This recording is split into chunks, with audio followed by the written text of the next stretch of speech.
So before I jumped into the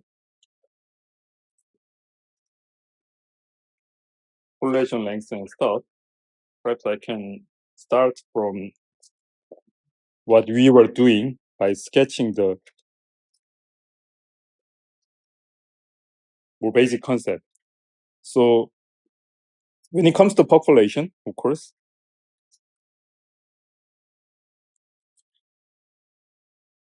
the main goal is there are actually multiple different goals.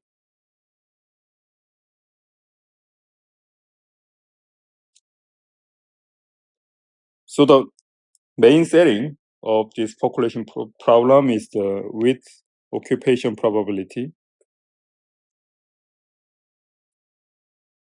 Occupation probability P. We fill out this independently. And there is this system size. So here, L is linear system size. This is the kind of background, and nothing to do with the occupation probability or something. So this is a background of our system or material if you are dealing with some condensed matter physics or something. And it can be the number of sites or number of nodes in network science if you are working on network system. And this is slightly different from the number of sites. And actually, this is proportional to or exactly the same as L to the power of dimension if you are dealing with Euclidean space.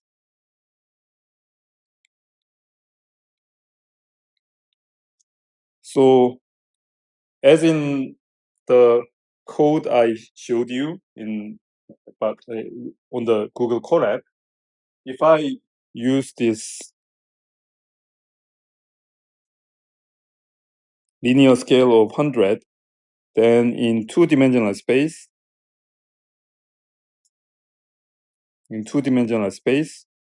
number of sites is, of course, 10 to the power of 4 or 10,000.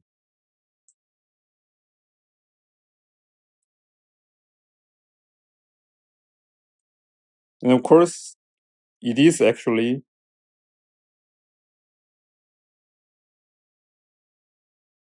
exponentially increasing if you are dealing with some kind of roughly, it's a very low proportionality, but it is actually exponentially increasing if you are dealing with the beta lattice or something. This is a coordination number or degree in network science terminology. And this is a hopping distance or the chemical distance or the number of hopping that you need for you to move from one side to the L distance apart. So this is about the systems.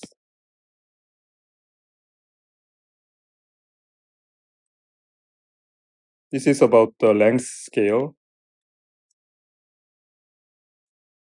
or finite length scale imposed by the system itself.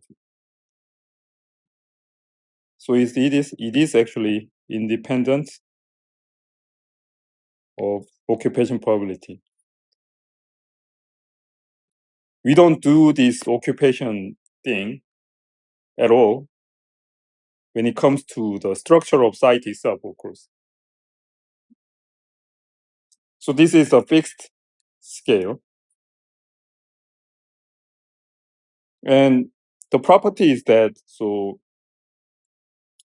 it sounds very elementary, but if you look at this site with the resolution of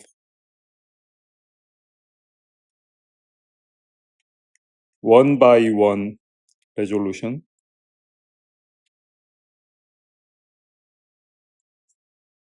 then you will get, of course,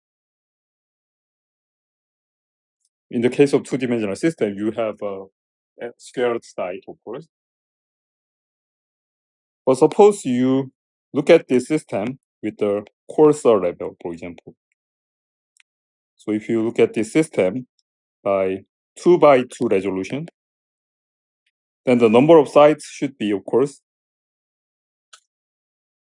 squared. So it's L squared over 4 sides. And you can do that indefinitely.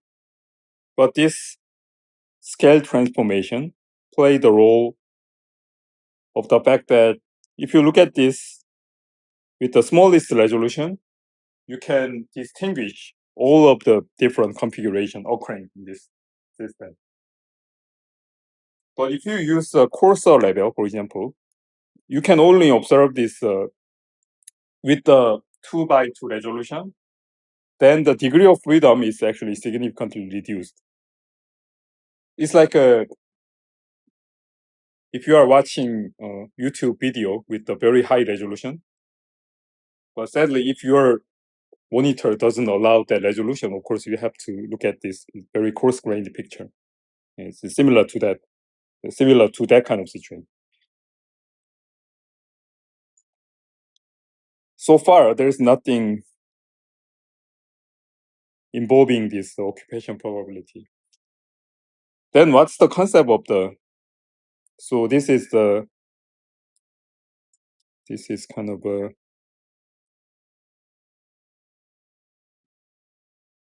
intrinsic length scale. No, it's not intrinsic, not quite proper terminology. So it is actually already determined independent of P. And important thing is that because of this occupation probability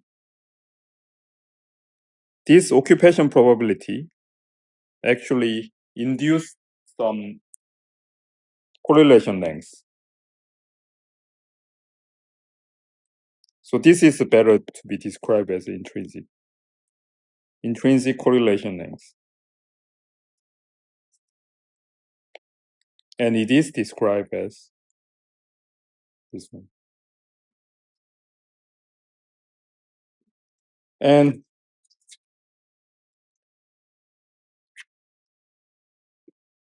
this one is actually proportional to power of nu. So it is actually diverge as P approaches to PC. And the intrinsic correlation here refer to the fact that if P is very small, then it is very unlikely to be occupied for any side. So if you think about some kind of cluster, it is likely that this cluster should be very small.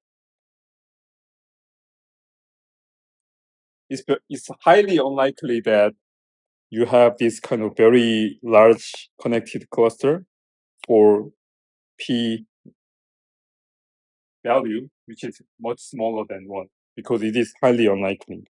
Because again, the percolation is the process of occupying each side independently, regardless of the neighbor thing. The fact that all the sites are independently occupied is actually in sharp contrast to the next topic in this book, which is the Ising model or spin system. Because in contrast, the spin system is all about the neighboring sites property. So it's kind of a polar opposite to the percolation question, but that's story for the next topic. So in this case, correlation length is also very small. It's not compared to L. For the opposite case, if P is much larger than PC, which is impossible for the one-dimensional case, but possible for other cases where the non-trivial percolation transition occur. In this case, you may consider that most of the part is occupied, so maybe it's better to use this. Most of the part is occupied, but only some parts is missing actually. So you may consider in this case, correlation lengths become close to L, but actually that's not the case, because when you talk about the correlation lengths, usually we deal with the finite size cluster. Because if P is very large, it is actually trivial for two sites are correlated by this giant cluster, because giant cluster just literally occupied almost everything. So in this case, instead of focusing on the sites, actually we can focus on holes here. So we can actually consider the correlation lengths between holes. It sounds a bit strange, but actually we can talk about this hole as well. So in this case, again, non-trivial correlation length is very small, much smaller than the system size. And of course, as I already mentioned, the fact that correlation length diverges as P goes to PC means that somewhere between here, near P is very close to PC, correlation length diverges. And it is actually mathematically diverging. So of course, the actual system size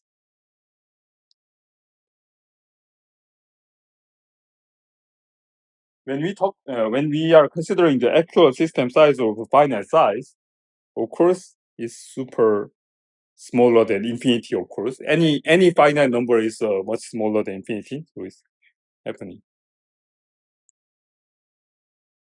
So in this picture, this is kind of a competition between the finite size system and correlation length in the function of occupation probability.